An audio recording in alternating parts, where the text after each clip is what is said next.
Welcome to another episode with Naruto had a twin sister. I am Dark Shadows. Let's get into this. The night, let the fear sink in their eyes. We will roar our battle cries. The oath we shall carry strong. Rally up the souls and shields. Fight until the blood is spilled. For the honor high decree, the heavens is on our side. We will march into the night. Let the fear sink in their eyes. We will roar our battle cries. The oath we shall carry strong. Rally up the souls and shields. Well, we are back. Last time on Naruto, we go joke around. Okay, what?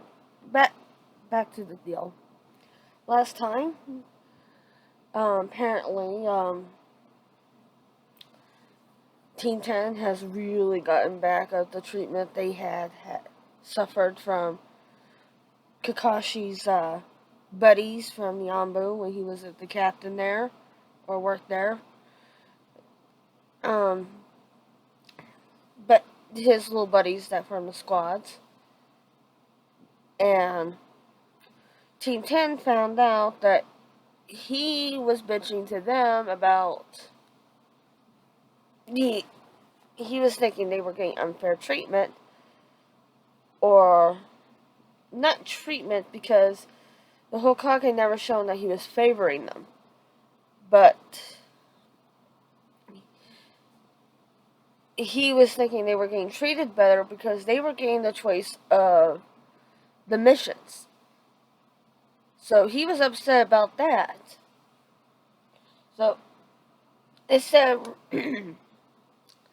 instead of raising the skill level of his team, his thinking was, I'm gonna whine and cry about it and stuff.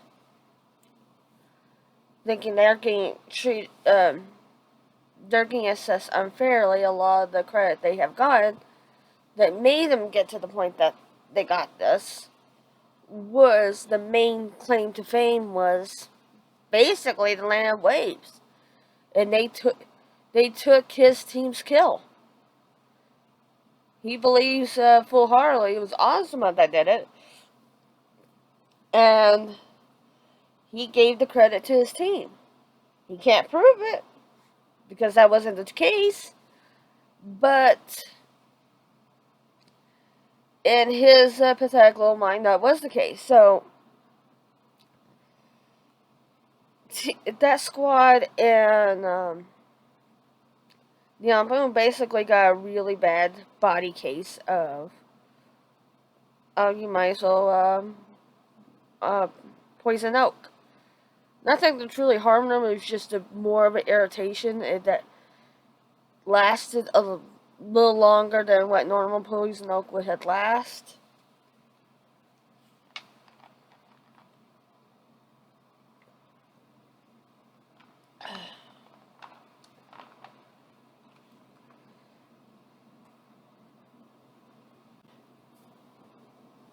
So with Kakashi, got the same thing, but when they broke into his apartment to do random things, and this was pretty cool. What they did, they did a powder version of the that like really bad case of poison oak, and like put it in his bed and blankets and stuff and pillowcase, and sprinkled it in his undies, just sprinkled it where they know he was gonna touch stuff. But they noticed a brand new bottle, never been used, of lotion. And Celine, quickly with her little mad scientist kind of deal, you want to look at it, with her little lab, quickly came up with something that will activate when it comes in contact with a lot of salt and basically and stuff. And she was counting on him to use that.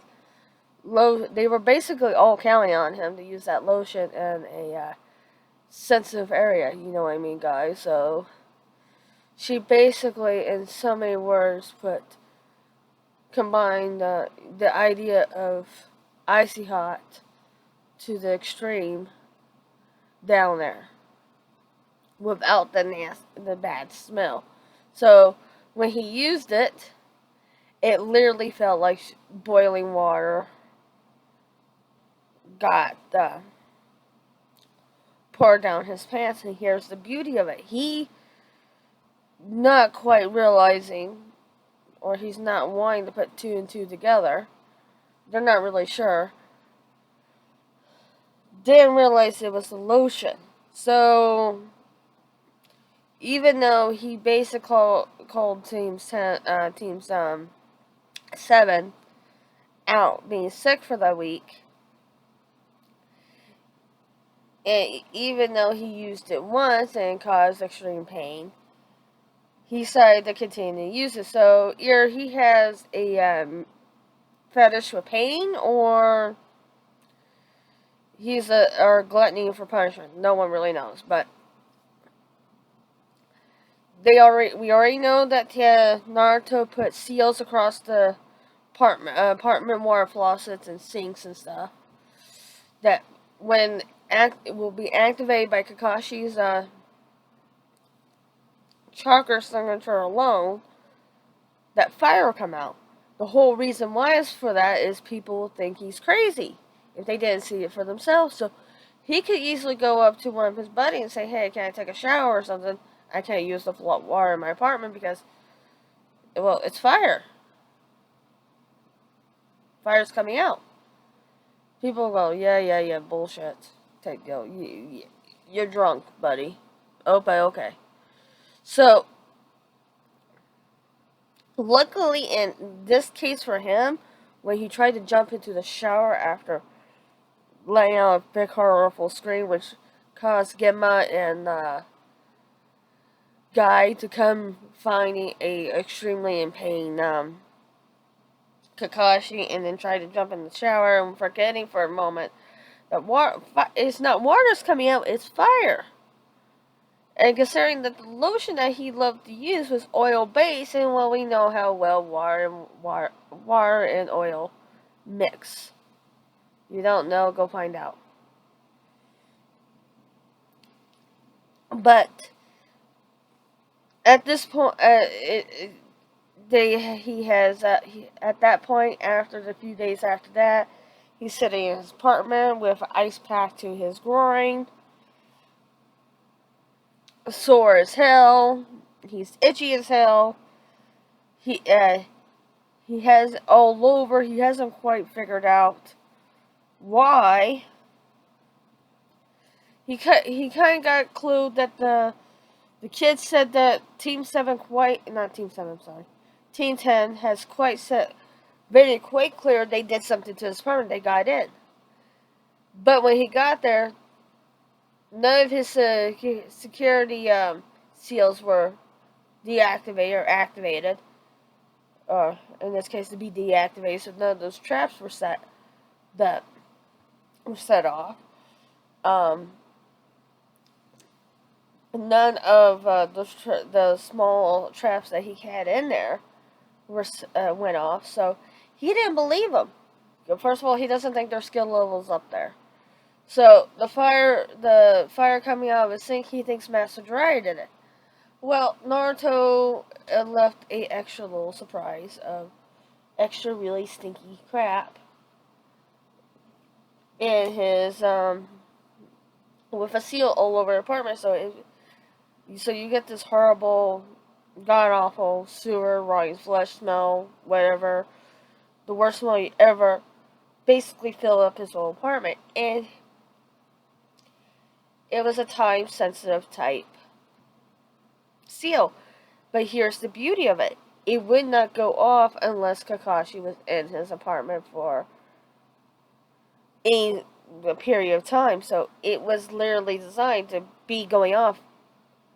Not just it was time sensitive, but it go off at a certain time limit for Kakashi. If he was in his apartment that often for the next 6 months, it would not go off. He had to be in his apartment for the next at least 8 hours before he considered to go off. So basically, a time where he takes a nap. So they had to go off a minimum of 3 hours. So it filled the whole apartment complex with a terrible, terrible odor. Yes, we already know by this point the Hokage has found out that the kids had done something to his Ambu. It's actually he's at a point he's like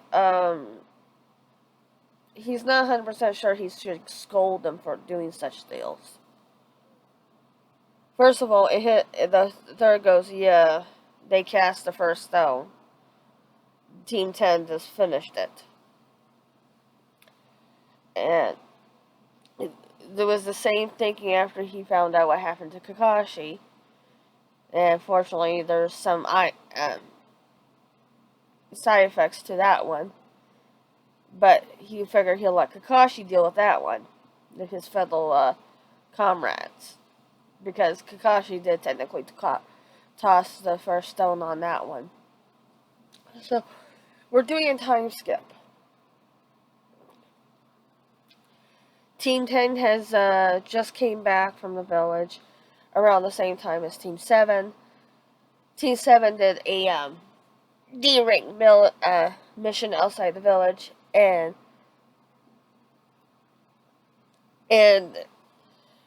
Kakashi sees Team 10 coming back with Asuma, so he's gonna brag up that they did a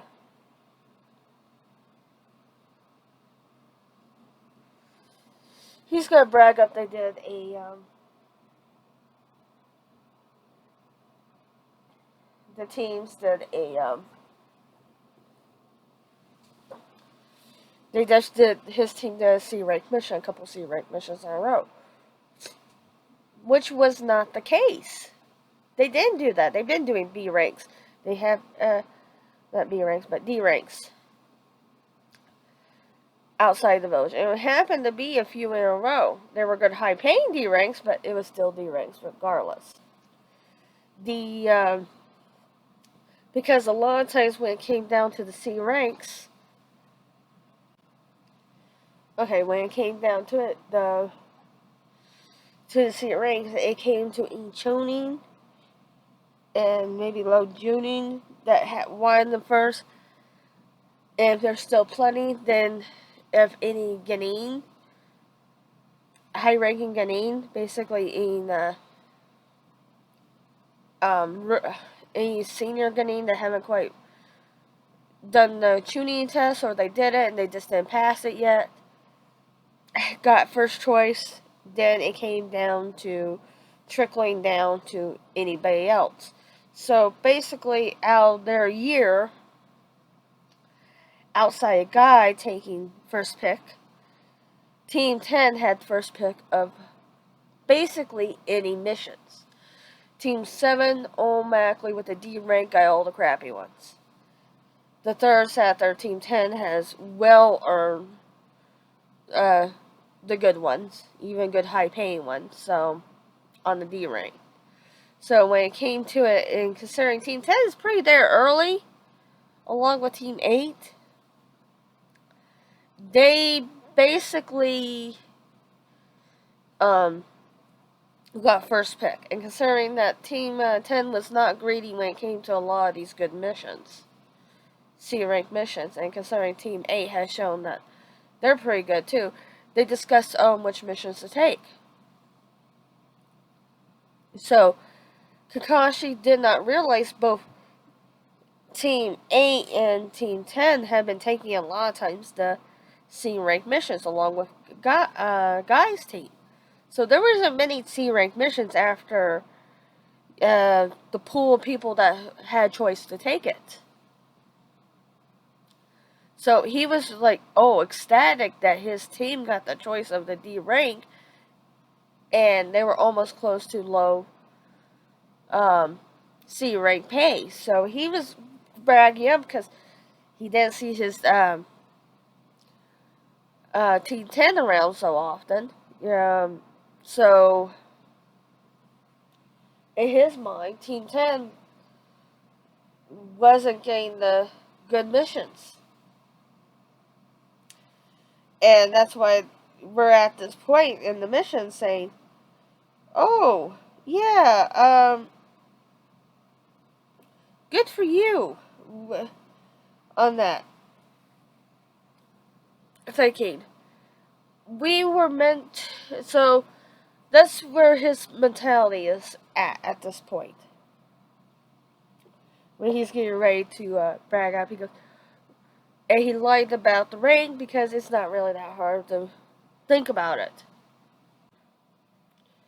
Oh, Asuma, it's good to see you and your team. How have you been doing since Land of Waves? Still sore. Kakashi's still sore that he had to cough up a lot of money. I mean, a lot of money to Team 10. And to have them come and remove the seals. Because he did not believe they did that. He still's not believing. He thinks the third hid the fact that Jiraiya is in the village to cover it up. So he's still pissed about that. So he's eyeing the team. He's giving him that somewhat glare, but he has a tendency, and Team 10 has picked up on this. They all, and that Kakashi, when it comes to Celine, has given her more of a glare, and his treatment of her is astounding that the rest of the village is quickly catching on. He sees her in public, he unpurposely knocks her down. He unpurposely tries to trip her. She was in the village talking to Shikamaru's mother about something, and they were discussing some type of cooking recipe or cooking ideas back and forth. And Kakashi out of nowhere blatantly does it. Celine is holding Shikamaru's mother's basket, which has a bunch of stuff in it that's fragile, which most of it is eggs and a few other things. He comes and literally knocks the basket out of her hands with such force, with chocolate enhanced force, that it breaks the basket. And you can literally see the lines on Celine's wrist where the basket was literally just ripped from her arm. So it did cut into her skin. And when that happened, she goes, "Oh, Kakashi, you must have tried to play it off." And she's not understanding this treatment from him. His treatment has progressively getting worse. It comes down to it that the team 10 has noticed Sasuke has kind of done a failed but tried but failed flirting with. They're not even sure if it's who it is, but they pretty much ignore it. So they're wondering if Kakashi's acting like a big badass big brother and doesn't like that the fact that Sasuke was advances was pretty much shot down. Again, no one in the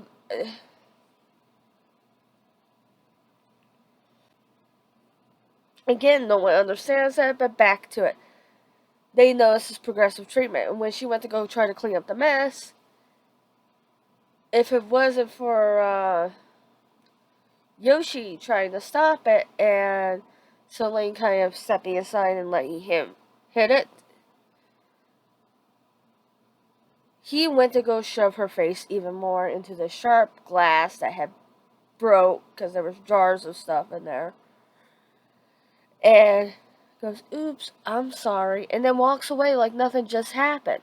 When she basically steps aside and uses her ability over the wind to force it even further down. So they're not understanding this treatment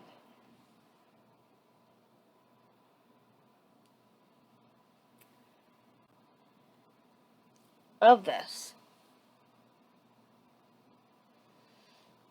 And Kakashi's idea is he's kind of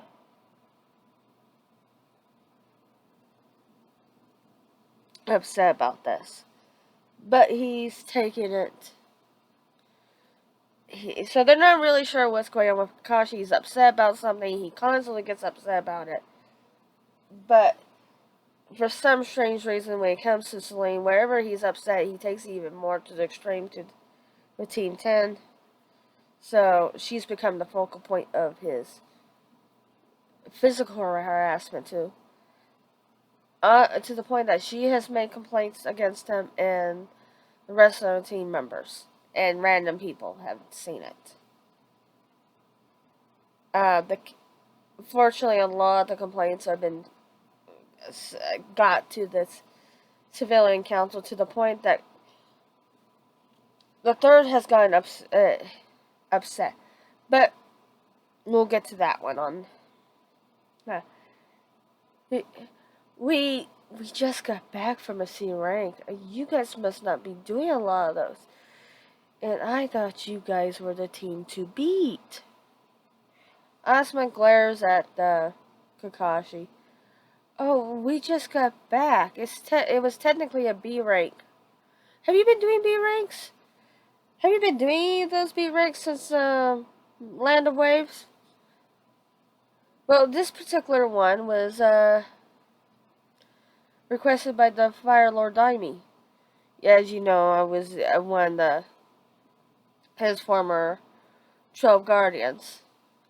He actually found out I had a team, and it was a basic escort mission, but very simple, to the Land of Winds Daimi. And no, he has his own team, but you know what? He wanted to assess my team. I don't know why. He's probably heard. He says he's heard so much good things. I could not imagine what good things he has heard so much about my team. Outside of the fact they have impeccable team ethic and teamwork, but that comes down to their willingness to work with each other. They have such a good foundation. I'm sure your team, Kakashi, has that. And he goes, oh, of course. B rank. Wow. It must have been upgraded to a B rank, right? No, it was pretty much very clear it was going to be a B rank, possibly get upgraded to what we faced to an A rank, but the Daimi had went ahead and paid for that. He actually went ahead and paid for an S rank mission to go ahead and give the kids a little bonus. And the kids been getting a little bonus.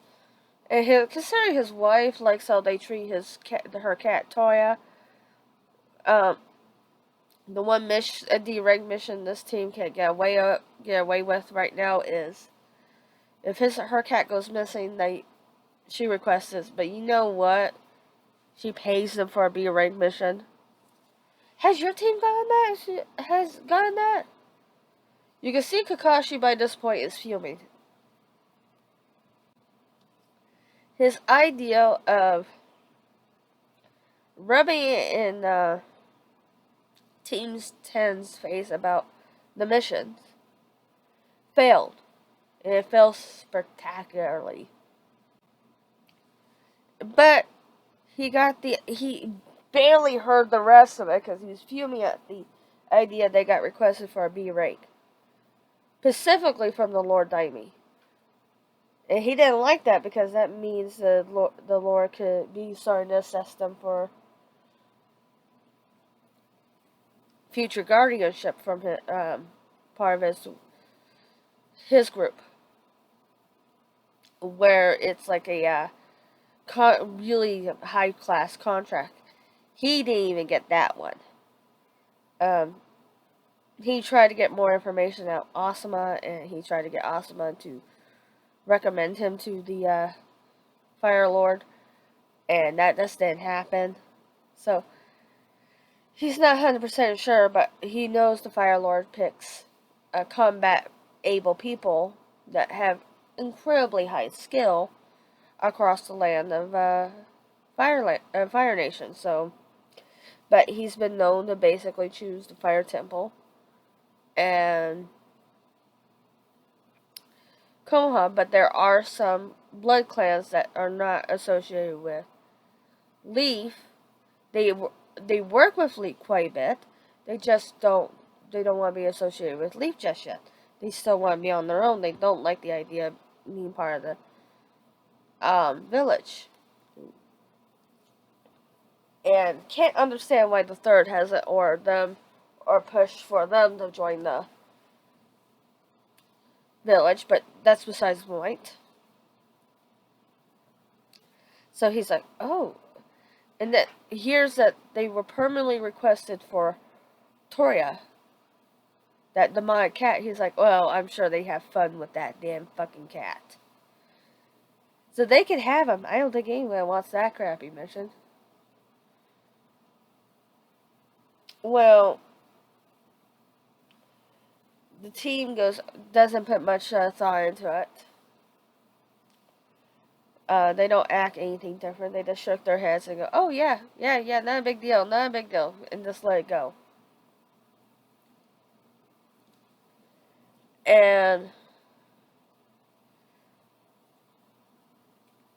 Team 10 just sat there and go, yeah, as Kakashi urges his team to check into the gate first, basically shoving past Team 10 that was next to check in. Quickly check in and goes, oh, well, we'll see you around. Hiei, realizing this treatment, is mouthing sorry. He's been catching hell from Kakashi for being allies or friendly towards another team, and not helping boost his own team's reputation. Hiei goes, we're all part of the same village, we're comrades, and we need to learn to help each other. And has a few times thrown his famous speech that those who break the rules are trash, but those who abandon their comrades are worse than trash. He throws that the basic speech they learned from the second day they were together right at him a few times. So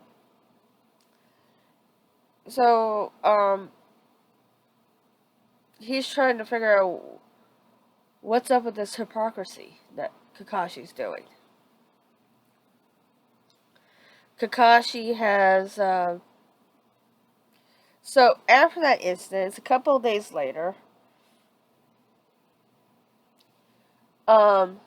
Team 10 notices they just got done with a training session, and they're basically just sitting down, having lunch, and having a small break before they get into another hard training the second part of their training session. And they happen to notice a messenger bird, so they're thinking they're getting ready to get sent on a mission, when this particular messenger bird, they quickly realize, is calling the Jonin, not just their team. So they relax and realize this this call wasn't going for them, it's going for their sensei. They're like, okay, have fun with the meeting. Quickly putting the two together, it's supposed to be a meeting. So, Asuma calls the end of that training session. Komaharu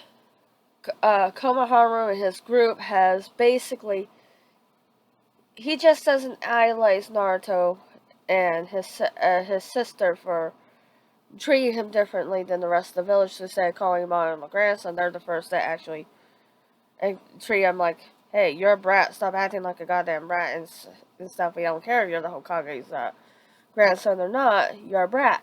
The only other person, even in his family, to treat him differently is Asuma, who basically treats him the same way as his team. His Team 10 is basically treating Konohamaru like a kid. Not just, he's just a normal little kid. So, Konohamaru has a hero complex, or you guess it'd be a hero complex, with Naruto, but he also has thinks the same type of world of his uncle. So to find out they're both on the same team, his uncle's trained Naruto and Selene, and he basically has this developed this huge hero complex that whenever him and his friends have a moment, they will go and try to pester Team 10 to play ninja with them and other little silly kiddie games. And for the most part, Team 10 doesn't have to indulge these group of kids into it, but they do. They remember how it was like individually that when they were turned down for a game or treated differently because of it. The only person out of the group that pretty much was accepted in a lot of the games was Shikamaru. And when him and Naruto and Selene had the time, they were invited into a lot of games. It's just for some reason Naruto and Selene didn't. So this is where he developed his habit of cloud gazing more, is the fact to include the group. Choji at this point didn't like moving around. He preferred, like he does now, sitting around eating snacks and talking, not moving around playing. So, and Naruto and Selene, he knows it will keep on going until they literally drop. So, it was his way to veer them back and force them to tone down the pace. You don't need to go gun ho on everything. So it was a nice little balance. And Hinata not having a lot of chances, being somewhat the Hyuga heiress. She was considered the heiress to be in the Hyugas until her sister came born and started showing a lot. Her father started showing favoritism towards her younger sister from basically the get-go since she was born. So, Hinata, who her father basically already looked down on her, has shown more care and compassion towards her younger sister since the day she was born. Was even before that show, he showed the clear excitement that Hanabi's mother was pregnant with her. So Hinata knew her father was going to find a way to get her out of her position, because she was clearly a few years ahead of her. Technically, Hanabi, by the time she was 3, was supposed to be pushed into the lower branches, but Higashi has found an excuse that multiple times that Hinata was not suited for the position of leadership and has been slowly pushing her into the lower branches, has so much so that he has turned his eldest daughter into the personal servant to his youngest, which was one of the reasons that prompted her to just, when she became a Ghanaian, just leave, because she wasn't going to take that treatment anymore. She could make her own money. She did not need the financial backing of the Hyuga clan. So she basically has been out on her own since the forming of Team 10, or shortly after the forming of Team 10. Neji, who has respect for his cousin, this sinner, in this way of, has seen the disrespect his elder cousin, or his younger cousin, that has gotten.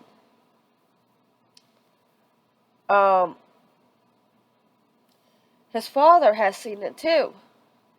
So his father has gone out of his way to help Hinata more than her own father has shown her the love and care that she's been getting and neglected from him. But he passed away, and on a mission that took his life a few years ago. So she's mourned her uncle like she missed had lost her father.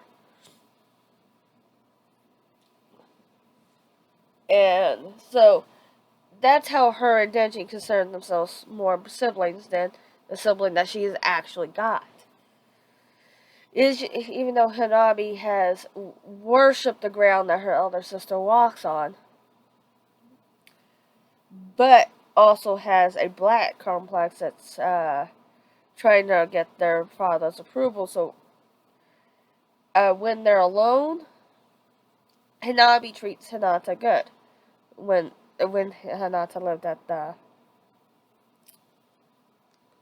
compound, but when their father was around or any other members around, Hanabi was known to basically treat Hinata like dirt. And so after Hinata put a stand, because in the eyes of the village, when you became a Ganin, you're considered an adult, finally put a stand to her father saying, no, we're not doing this. I'm not taking this treatment. You don't want to see me as your daughter? That's fine. Doesn't change the fact I am your daughter, but we're not going to do this. So, she has no problem playing with the little ones. You know, she's more of the, outlet Choji, more the, gentle soul. Selene's a gentle soul, and she knows this. Hinata knows her best girlfriend, best friend, is, that. The whole group are best friends by this point. And they joke around with each other. So it is quite openly that the Hinata has referred to Neji quite in the public, even before she left the compound, as her brother, her older brother. She never referred to him as her cousin, brother. And she always referred to Hanabi as her sister, but you can tell by the way she says it, it's more of a loose term. It's like nothing more than acknowledgement. Yeah, we're blood. What do you want us to do? So, at this point in time, yeah, they're getting ready to play. They had,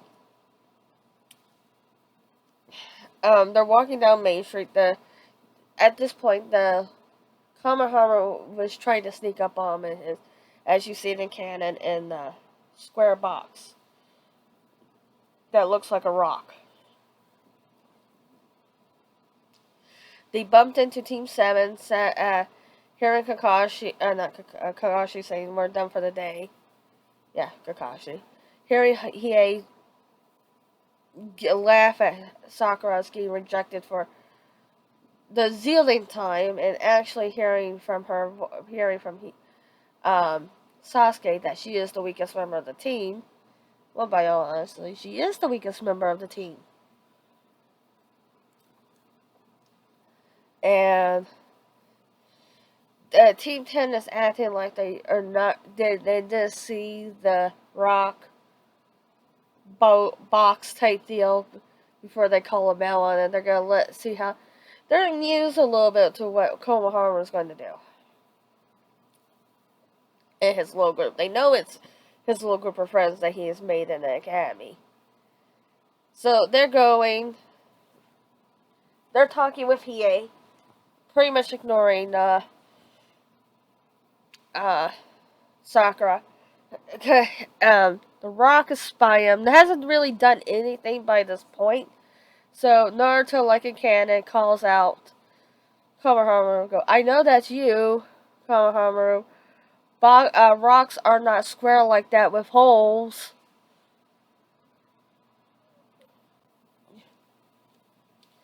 And like in canon, and a poof of colored smoke, the kids come out. They're coughing. One of them says, I think that we use too much smoke and ugly and stuff. Like in canon, the three kids introduce themselves. Konohamaru saying be the greatest ninja of the world. Ugly saying he's going to be the most intelligent one. And Mowgli, whatever her name is, I can't pronounce it, I'm sorry. Said that she's the sassy Koichi in preschool.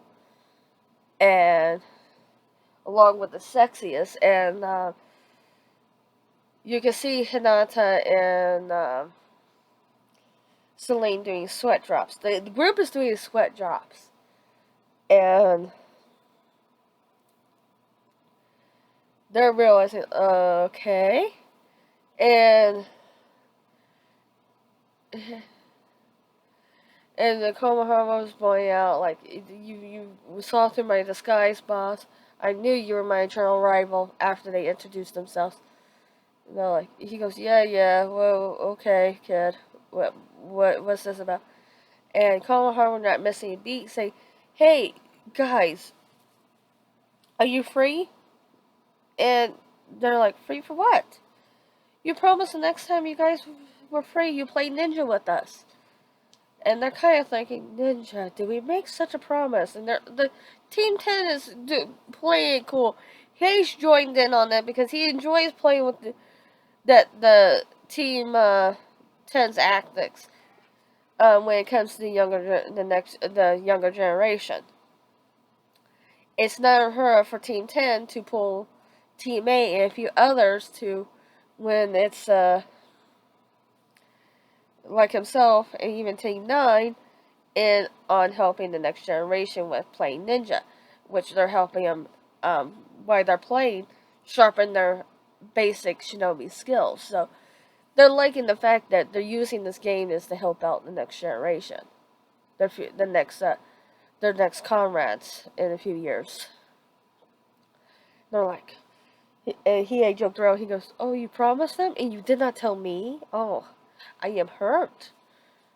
And Choji goes, "Oh, I am so sorry. Here's a chip." Yeah, we just, you know how it is with him. We were busy. And Sakura making her statement sat there and goes, looks at them, scoffs. A ninja playing ninja, and she still has that depression cloud of she just heard what Sasuke had said and is depressed. This is the first time Konohamaru has seen Sakura, and he kind of hits Sakura on the, or not Sakura, but elbows Naruto, and sat there and goes, "Hey, boss, is she your girlfriend?" which prompts Team 10 to laugh at laughed at the Naruto. And Shikamaru goes, "Yeah, Naruto. Is she your girlfriend? You did." And so, not missing beat, Celine goes, "Brother, you had a girlfriend, this one? No wonder you had her. Is she your play toy? Are you just using her for stress relief? Please tell me that is the case. Please tell me I don't have to disown my brother for..." And Sakura goes, "As if! Gross! I am not dating that loser." Kamaharu kind of looked at Sakura, took what she said at face value. Like, "Oh, okay." And blanket Kenna, he goes, "Yeah, boss is too good for you anyway. He deserves better anyway." Sakura not liking that. Getting ready to punch him. And he goes, "Yeah, you're ugly too. You don't look that smart. He deserves better." He's going through the list of things that now he's thinking about it, giving it a chance to think about it, like all kids of that age think about. At 6 years old, realizing he's trying to seem like he's part of the big kids group. Intelligent. Realizing that Kakashi, that. So his answers that she winds up, she punches him. The reason when Team 10 they go at stop him, her hardest punches are not going to be that hard. So they weren't so worried about that. And they understand that the idea of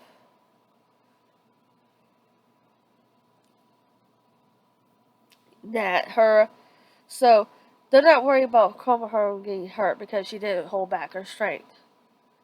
They didn't think much about it, so anything damage did, they figured Celine could easily fix it.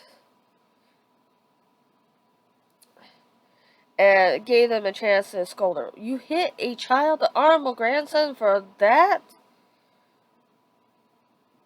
So they would let that happen because they know it's just another bad look on there.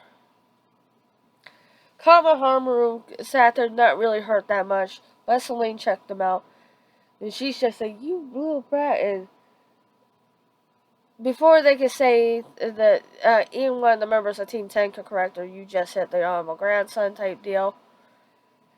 Um, um, Kamaharu was sitting up, and he's kind of rubbing his cheek.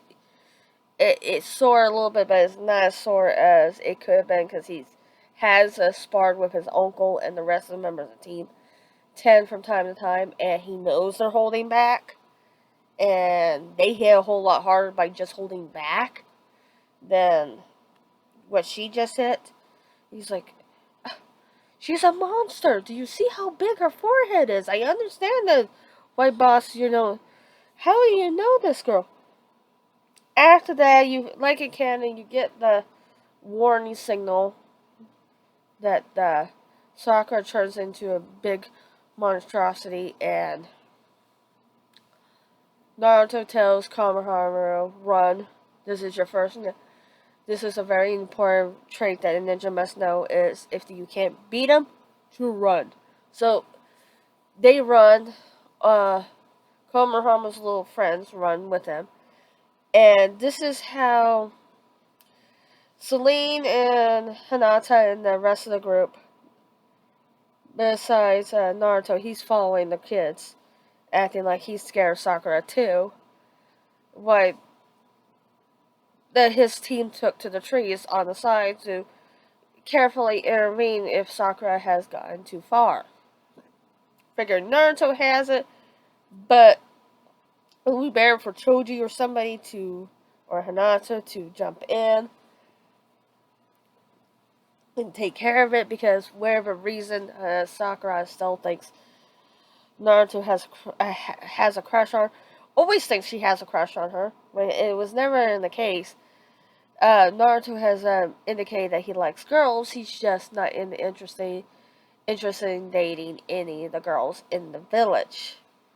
He has developed somewhat a healthy crush, somewhat a crush and admire both Tintin and Hinata as they are, because they actually carry themselves like Konoichis, and he respects that.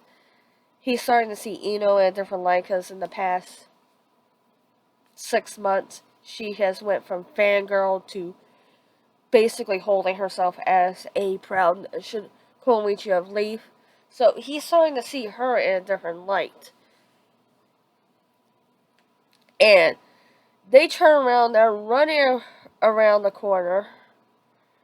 As in canon, Kamaharu bumps into Conqueror. And Conqueror grabs the Kamaharu by the neck, and Naruto's trying to defuse the situation. Sakura's not really helping because she's an idiot. He goes, whoa, man, he's just a kid. Let him down, please. If you want to take out your anger and frustration, you can take it out on me. We can go to the training ground where we can be away from civilians, and we can have this fight all you want. And Conqueror, being the older out of the three siblings, at least in this canon, is saying he hates brats. He doesn't like brats. He's basically kind of shaking Conqueror a little bit. Naruto's trying to defuse the situation. Sakura is saying, "It's my fault, cutie. Just let him go. He's just a kid. He's a bratty kid. And you feel like you need to hit him a few times. Go ahead, hit him." I was about to.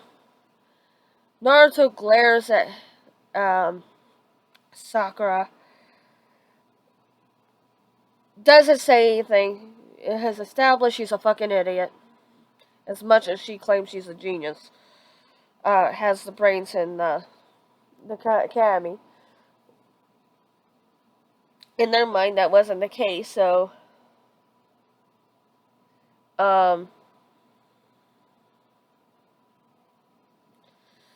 he he's trying to calm him down. Conqueror is not liking the whole situation. He's getting fed up. Hey, don't like brats.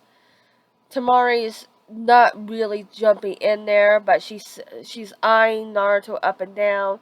Keep in mind, Naruto is looking more like his father, just instead of his father dressed in the blue. Naruto is somewhat dressed in black with a little bit of orange here and there. And it's not like a bright killer orange. It is a here the orange is a dark orange, like the sunset or sunrise type orange, with the mixture of a little bit of reds. He usually has the sunrise type deal, the reddish sunrise, that reddish orange sunrise type color. That's what he's going for. So, with that type of orange. So he has that mixed with the black. It's just, he has that with the whirlpool symbol, and that's indicate on his sleeves. He doesn't really, like the rest of the team, they're not flashy about the indication of what clan they are. They do take pride in the leaf symbol, and take pride that they are part of Team 10. So they have come up with why they have the leaf symbol on one shoulder, or where the girls have it wear it around the belt. For by the belt, they have team insignia for Team 10. They basically came up with their own monogram, and with that, the whole monogram is basically based off of the whirlpool, and the whole whirlpool was basically turning into the flame world fire. You'll see that monogram later on with the bridge that Tazanan built. He took that same monogram and made it into the monogram that goes on to the bridge, so they signify Team 10's help. So they have in the middle of this the monogram Team 10, and yeah, so that was basically their team logo. And Conqueror is angry. Tamari's not really um, stopping her older brother when he gets into these moves. She just figures, let's let him go. She goes, oh, fine, just hurry up. She takes out Crow.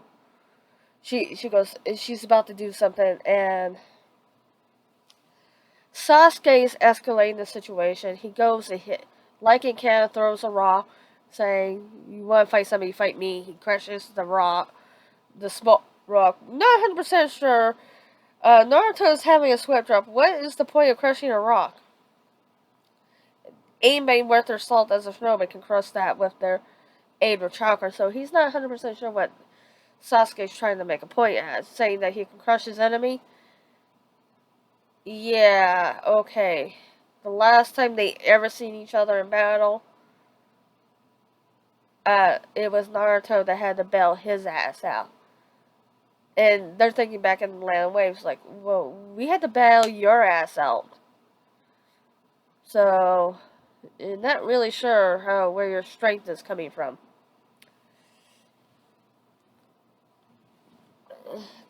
Something like that. When Kankuro drops Kamehameha, Naruto kind of indicates to Kamehameha, get out of here. And Kamehameha was shocked and scared. And he tells Kamehameha, go stand by Sakura. And he kind of does, stands behind her. And his little group, his little friends did, and they're kind of standing behind Sakura. He kind of had already pushed Sakura a little bit away from the battle, not even looking at her. And realizing Kankuro is a puppet master, because the big bandage thing on his back, he's already assessed that. Sasuke's getting ready to jump down. Kankuro has pulled it out, and Tamari's going, you gonna use Crow now? Here? What? That's a little extreme. Kankuro tells Tamari, say, shut the fuck up. Okay, just hurry up.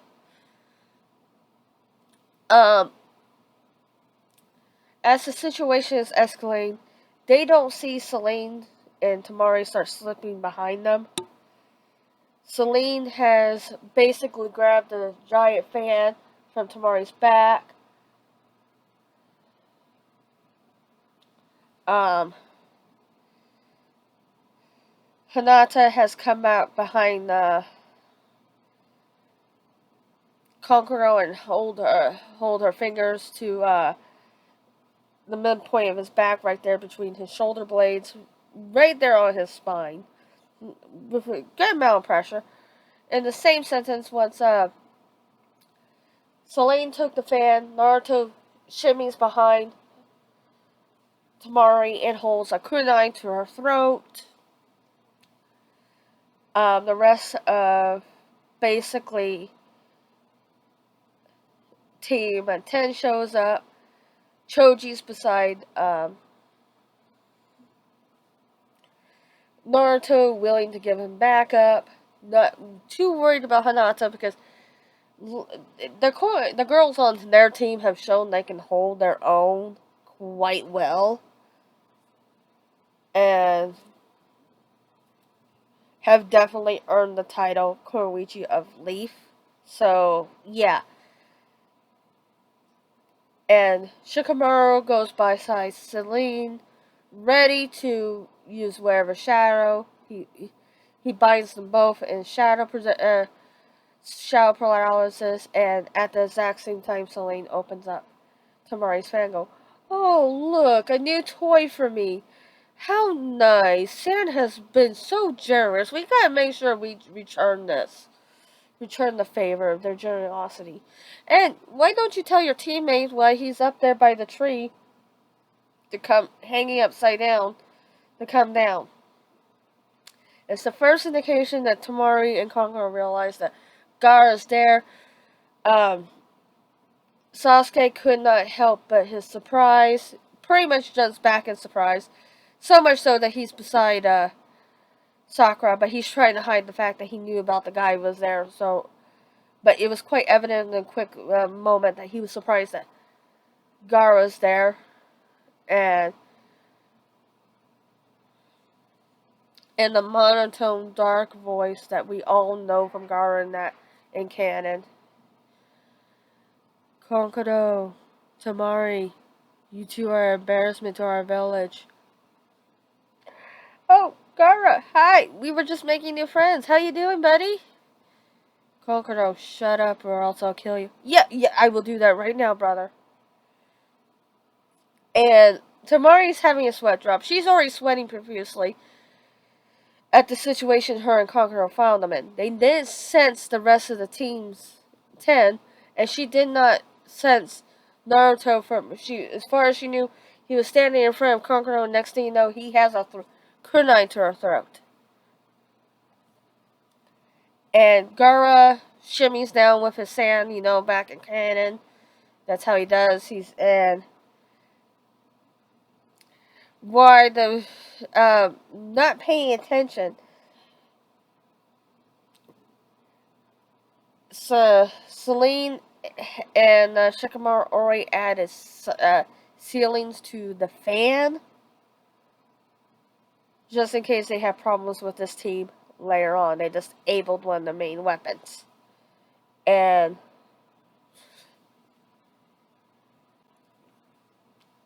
Conqueror and one moment Celine has a fan. It was about a good 5 feet away from them with the fan open. Closes the fan and sits there. Is by Conqueror, which causes him. He wants to jump, but realizes he can't jump. And she's like, "Oh, how nice." She kind of leaning up casually against the puppet, also adding another seal to that without being obvious that's what she's doing. So and before she could say anything, Gaara asked her, "Can you please give my twin sister her fan back?" Sure. And Kankuro, Tamari, apologized to the village. We are guests here. He goes, sure thing. I'm sorry for whatever problems we caused. They quickly Celine hands Tamari their fan. Team 7, let's go with the deal. And Sasuke being his cocky self, like in canon, he goes, hey, you, I want to know your name. I was wondering your name as well. I am Gaara of the Sand. What is yours? He goes, I am Sasuke. I don't care less about you. I was talking about the blonde beside you and his team. If the insignia on their clothing indicates they are part of the same team. Naruto Uzumaki. Naruto goes. Hinata Hyuga. Choji Akamichi. Shikamaru Nara. Celine Uzumaki. Gaara doesn't say anything, and just about to turn around, they're about to leave. Sakura decides she wants to open her mouth. Hey, just because sand by your in the headbands indicating you're from sand, we are allies with them, of course, we know that, but you cannot enter the other village without having some type of paperwork. And by this point, the team 10 is basically face palmed.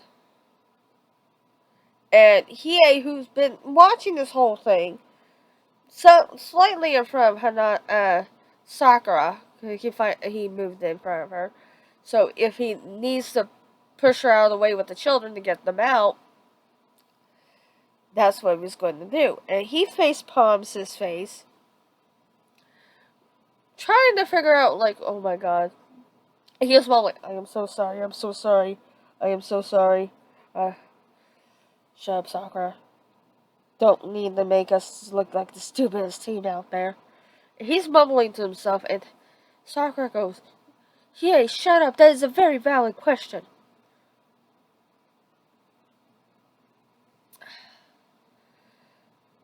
It was Hinata goes, Sakura, they had to go through the gates. They had to check in like we check in and out when we go on missions.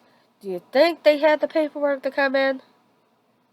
Sakura started to show blushing to Hinata. She goes, besides the point, they're not, they have a, so trying to save face, she goes, they have to show their paperwork if we ask. And Choji sat there and goes, you're the only one that's asking and you're doing it in a stupid way. Which causes Sakura to blush even more because Choji was one of the, in her places, the dumb ones. Is trying to keep herself from blushing. Team Gara from you might as well, I'm gonna call them that, Team Gara, shows their paperwork, and it was stamped by the gate. Sakura has already had dug herself a pretty good hole. Decided to dig it even more, demanding what they are here for. And Tamari goes, she doesn't know anything.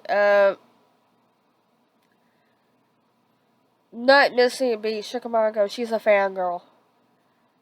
She. Oh, yeah. Sling capitalizing what Shikamaru had just said. Yeah, we have, us tree huggers. We try to give everyone a chance. Well, she's part of the special program. She's a special type of Koichi. These, with the air quotes indicating special. Oh, but all comes down to it in when it comes to an actual battle, she's probably most likely going to be the sacrificial pawn. Oh, and Konkoro goes, "What do you guys mean by special?" He and Naruto not missing, not Naruto, but before Naruto's about to say anything, say something, it's Choji that says it. What do we mean by special? She's set aside. If she's not gonna be the sacrificial pawn, and to save the actual Koroichis and Shinobi in a battle, she's basically the distraction of for the guys during high stress. Oh, oh, oh. Yeah, I guess I can see that. That makes sense. Kokoro goes. Uh, Choji goes, none of the boys in this generation wants her, and we're not 100% sure about the older Shinobi. They're not liking the fangirls either, so if you want, he goes, to show our hospitality to our great village, if you want her, please take her. We'll send her to your, to her way. Sakura, being embarrassed as hell,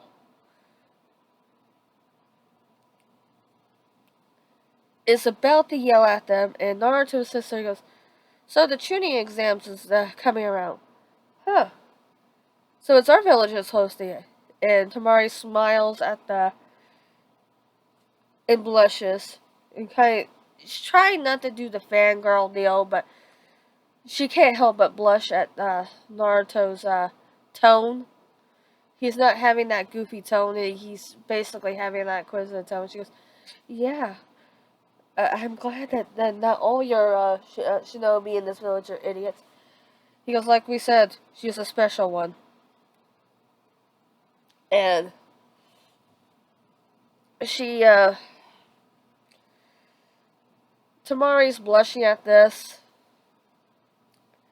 is enjoying the fact that was the case.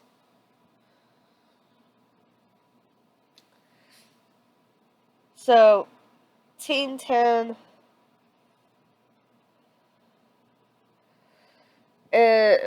watches Gara's team go. They're not gonna make any more fuss.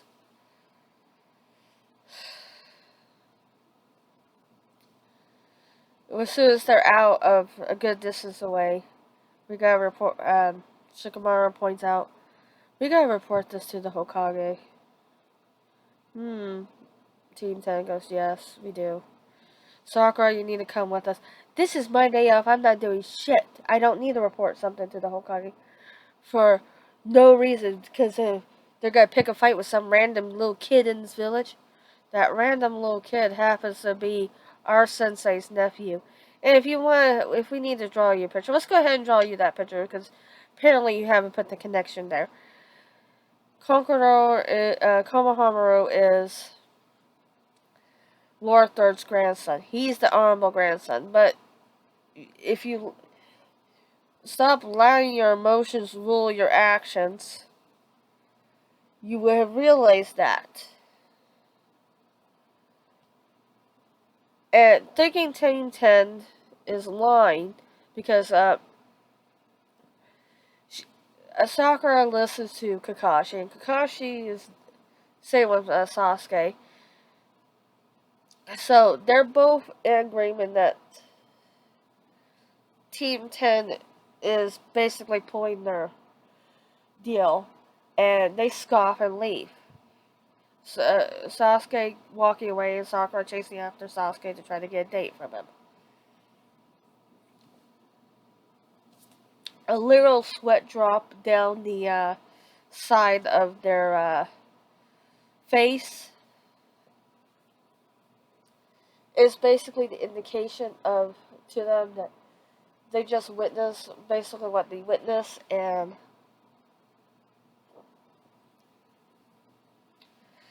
Konohamaru and his friends are a little shaken up what just happened. The girl, Hinata, basically been saying, "Are you guys okay? Make sure they're alright." Why this incident is happening, the Junin were having their meeting. Like in the manga and canon, they were having their meeting on the recommending of getting in for the tuning exams. We're gonna go from the right in the Hokage. From front was Asuma. Standing next to him was Kunai, Guy, and Kakashi. With the other Junin in the back that had their teams. Off to the side was the head of the departments standing there. So you had Shikaku, Ibiki, Inoichi, and just to name a few. Then you had the two elders sitting beside the Hokage. They're fuming because a few minutes prior to this meeting, the Hokage had just dissolved the civilian council. Completely. He says, unless we are completely at war, officially declare war, the civilian council is not going to be put back. He goes, we are a military state, and that's how it's going to be. So basically, he just took the power from the civilians and gave it back to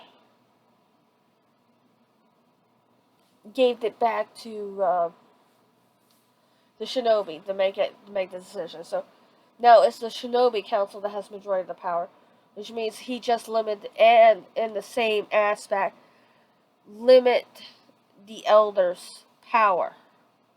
Because while the civilian council was there, they had a lot of power, almost as close to the Hokage.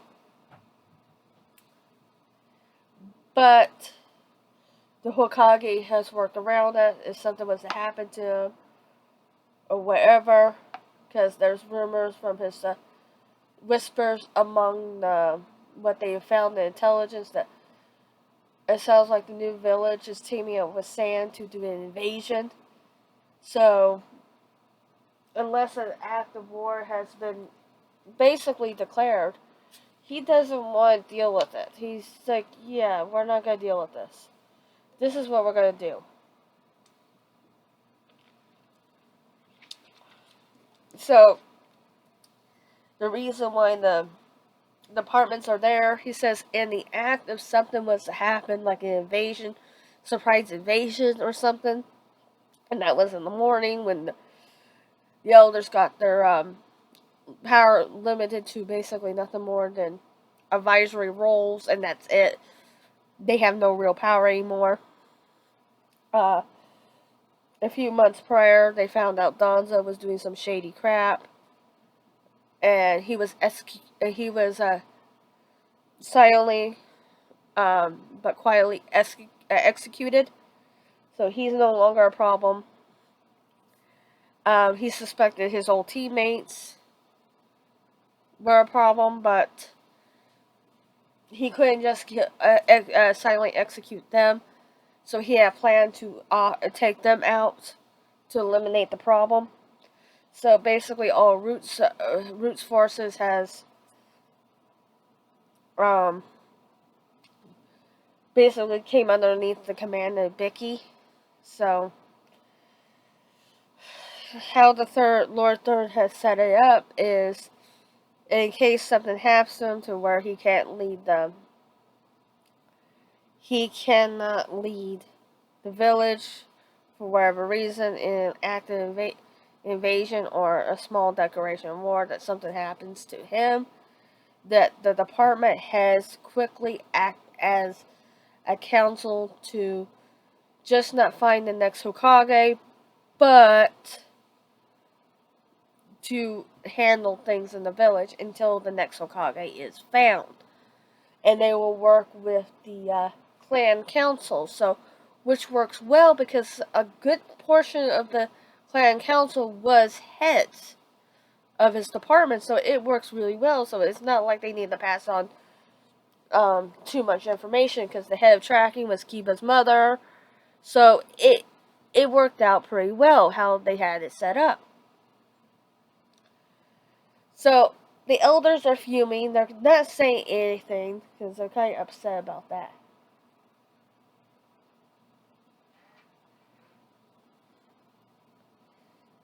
And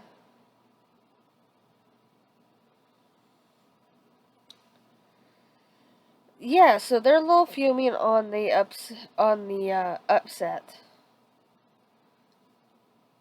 So there's back to the situation at hand right now. He goes, I gathered you all here today to find out who's going to be participate in the tuning exams. Kunai goes, oh, those are here already? Oh. And Asuma goes, oh yeah, I seen some of the foreign getting already here. And so you hear mumbles throughout the whole deal. And Kakashi sat there and being bored looked, reading his book. And the Hokage's waiting for the mumbles to stand down, the offhand comments throughout the village, throughout the meeting room to say something. And he goes, I am here today, we're gathered here today to find out who, like I said, who is going to be participating in these tuning exams. He goes, all they need is, the beginning is a minimum of 26 missions they have completed, regardless of rank. They just need to qualify. He goes, we're going to start from right to left. And he indicates to Asuma. He goes, I am Asuma son of Toby. He steps forward. And like a can with his doing the kind symbol or something. A piece. He goes, I am Asuma son of Toby, leader of Team 10. I hereby nominate Shikamaru Nara, Choji Akimichi, Hinata Hyuga, Selene Uzumaki, and Naruto Uzumaki. The Hokage has written down their names. He already figured who was going to be nominated and who's not right away. Asuma steps back. Kurenai steps forward, does the exact same sign that I am Kurenai Yura. I can't pronounce her last name, I'm sorry. Leader of Team 8.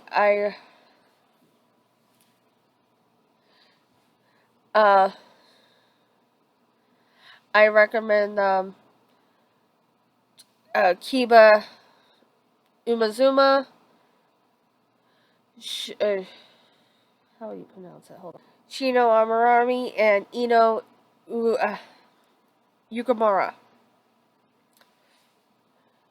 for the exam. He nods. The Hokage nods. She steps back. I am the green beast. Guy steps forward. I am the guy, the green beast of the sexy green beast of Konoha. I recommend. He does a post. Rock Lee, Neji Hyuga, Tintin. I don't even know her last name. I forget her last name. I'll have to look that up. I'm sorry, guys. And the third nod. So far, it's 2 teams were actually completely rookies that got recommended. So you can hear the whispers, low, loud whispers throughout the group. And he indicates to Kakashi to start.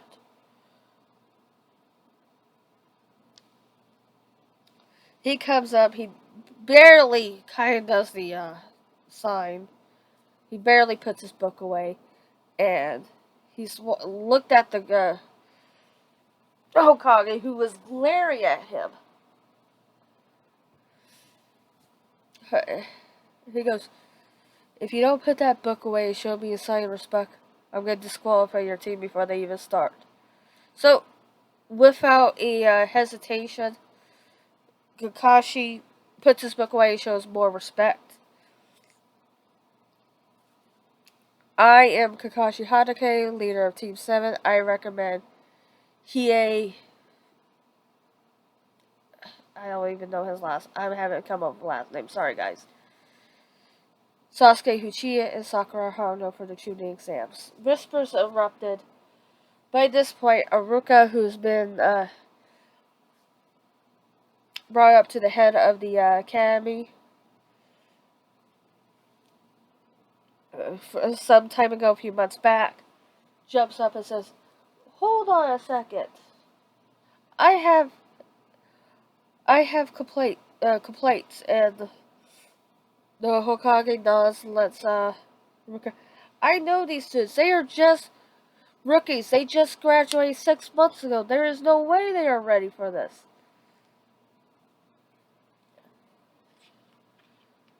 Asuma sat there. He goes,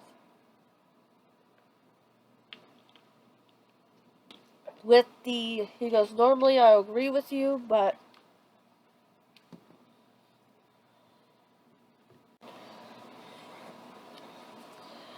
okay.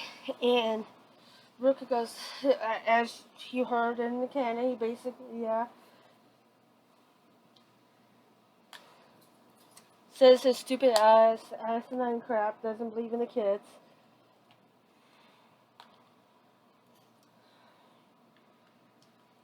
We all know he was doing it to try to protect Naruto, but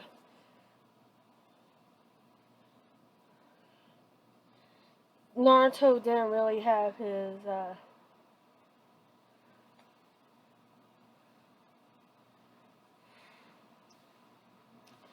He did, it was also an indication he didn't believe in Naruto's skills. So Kakashi, Lincoln Cannon, was the one that told him they might have been your students before, but they are my soldiers now. Not giving indication for the rest of the group to say anything, they just let it go. And Guy, knowing, having a little bit more understanding than Iruka about Kakashi's team's progress. After he goes, explain to him. He goes, "Are you sure about this, Kakashi?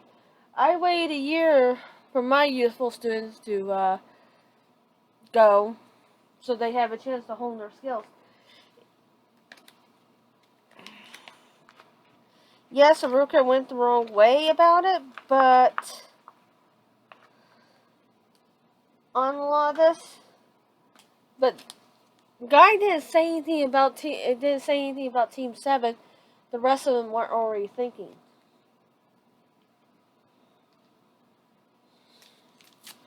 Because they were all pretty much thinking the same thing. They all know, everyone in the room was knowing that Team 7, as the new rookie, I was part of the new rookies that just graduated 6 months ago.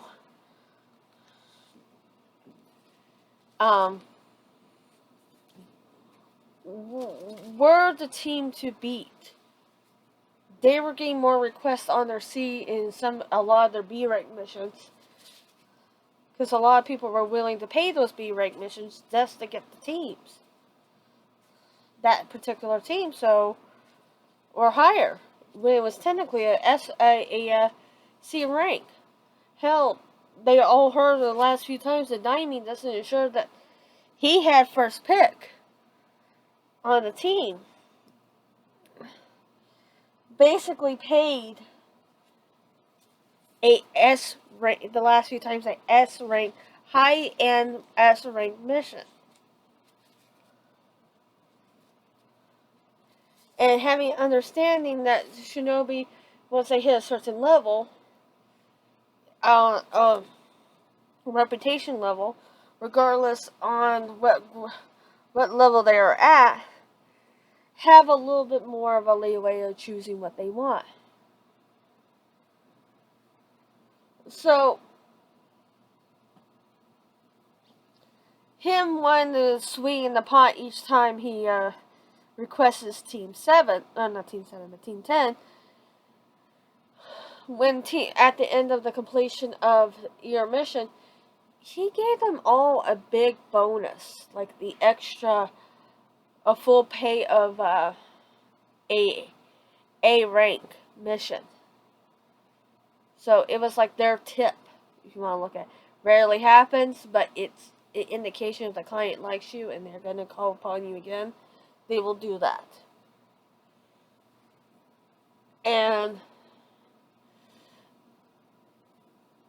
the Fire Lord he treats all his shinobi underneath him. He pays them well, even his guards, really well. He houses them really well. He feeds them really well. He makes sure that his guards have the best food over him, or the same type of food. So they're all, even though that his guards don't look like they're living in comfort outside of it, they're inside their building. It's very comfortable. They have all the amenities that they could possibly have. They have their own pools, their own hot springs.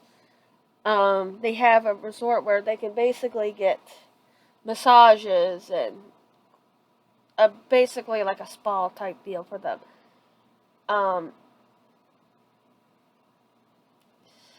His harem the girls that he has to accept that he doesn't use, he lets the male of his 12, his guardians, or even the females if they're into that, into his harem. They say, you know what, they're yours. So basically, even though they're called the Fire Lord's harem, they it became well known within the political arena up there, and anybody that served underneath the Fire Lord, that his harem is basically the Guardian's harem.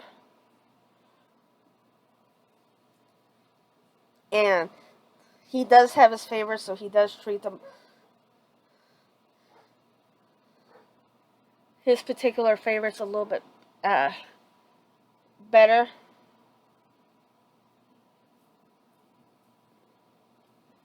Than others, and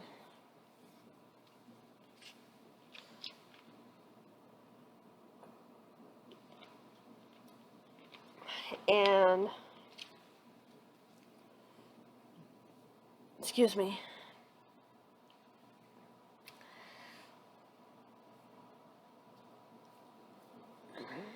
But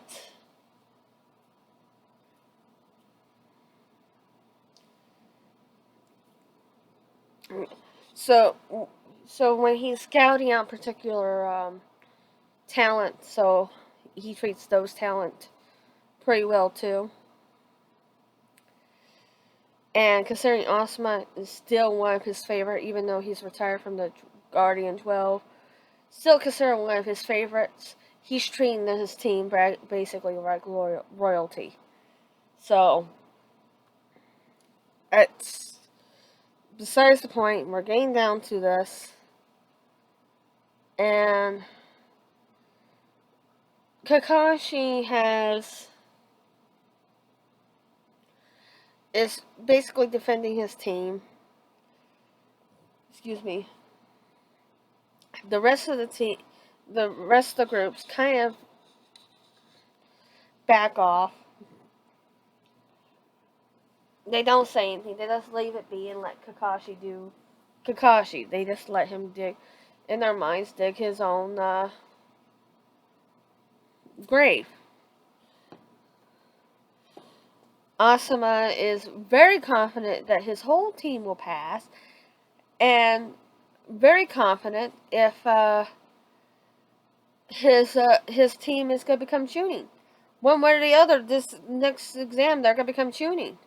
He knows a lot of his team is at the rank of your very high Chunin, depending, or at least a low Jonin or mid Jonin. He knows that his a good number of his team, over half the team all the team hasn't let out all their bag of tricks. They have done things, and there's still like teams like there's still senseis like Kakashi's mindset, and for some strange reasons, Kurenai, he's not 100% sure why Kurenai is thinking that her team is the one to be beat. Guy is overly confident with his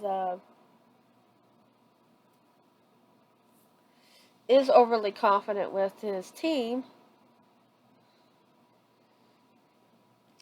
but he's not so overly confident and boisterous to realize that his team is not the team to beat. So, but he doesn't voice that out loud, especially with his other team, because he does not want his team to think that he doesn't have faith in them. So he keeps those kind of thoughts, thinking to himself, even though in a lot of cases that's pretty much the case. He knows that his team is not the one to be beat. He knows that. He also knows who is the team to be beat.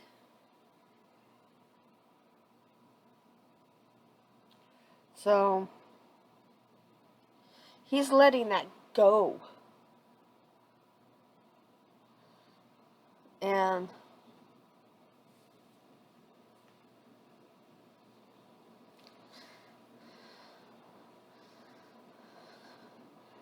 with that, he, basically with that, he lets it go.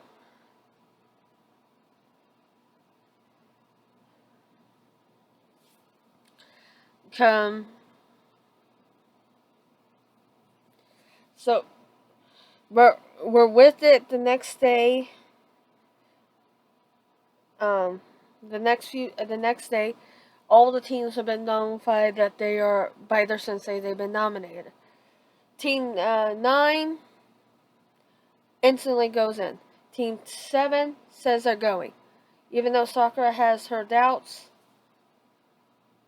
she doesn't want to disappoint Sensei, and she doesn't want to disappoint Sasuke even more, so she quickly fills out her paperwork and says she's going. Even though she feels like she's not completely ready, but you know how a fangirl she is, she's going to follow Sasuke wherever. Hiei was the one that was kind enough to, when they got the messages and Kakashi leaves, and Sasuke says, I'm going, and leaves to go show his parents that he's going to be going in the Chunin exams.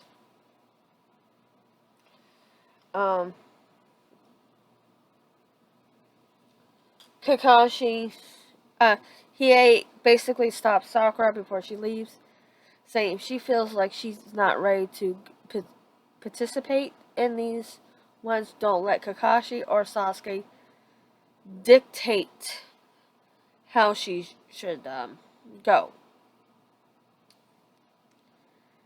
And she recognized Hiei's trying to be sweet, be kind, but you know how she's a bitch. Her first instinct is to be bitch. And she goes, basically shoves him off and said, what makes you think I need any sort of help whatsoever? You should be more worried about yourself. Don't use that weakness on me as an excuse. And she walks away in a huff. He basically shrugs and moves on. He goes back to his apartment and fills out his paperwork. Team 10, they were given it, and kind of shocked and trying to play it down like, Sensei, you sure we're ready? Asuma gives them all a deadpan look. He goes, you do realize for the last at least 2 months and a half, if not 3 months, you guys have been pulling B rank missions up to A rank. Yeah, and he goes, he kind of looks at his team at this, and he goes, yeah.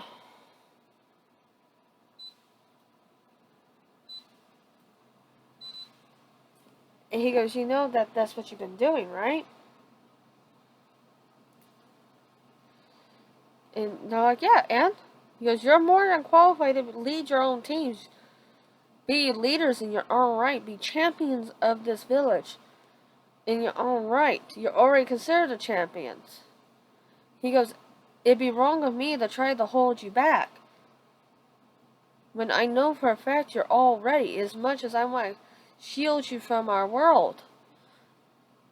It's even more wrong of me to hold you back, shield you. I can't protect you from everything, but what I can offer is, regardless of what happens, I'm always going to be your sensei. I'm always going to be here, so I think your guys is ready. Now it's going to come down to you think you're ready. That's what is going to be important. You think you're ready. So he points to Choji. Do you feel like, honestly, you're ready to take on these exams? Choji looks at his application form that all needs signing. Asuma took the liberty of filling out everything for them.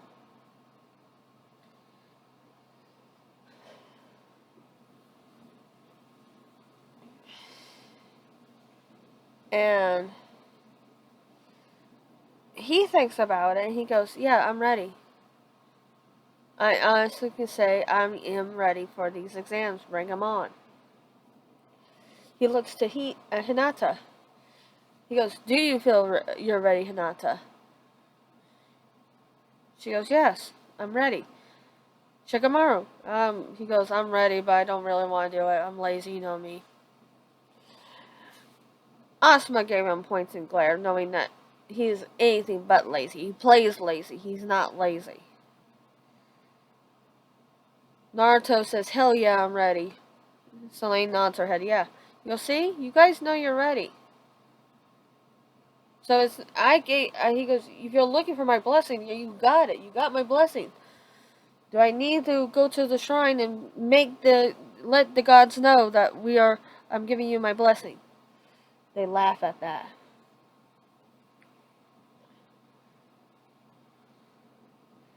And they shook their head. No, they don't need him to go to the shrine to give off the blessing. So, this is where we're going to leave it for now. That the Asuma gave, all teams are going into the tuning exams.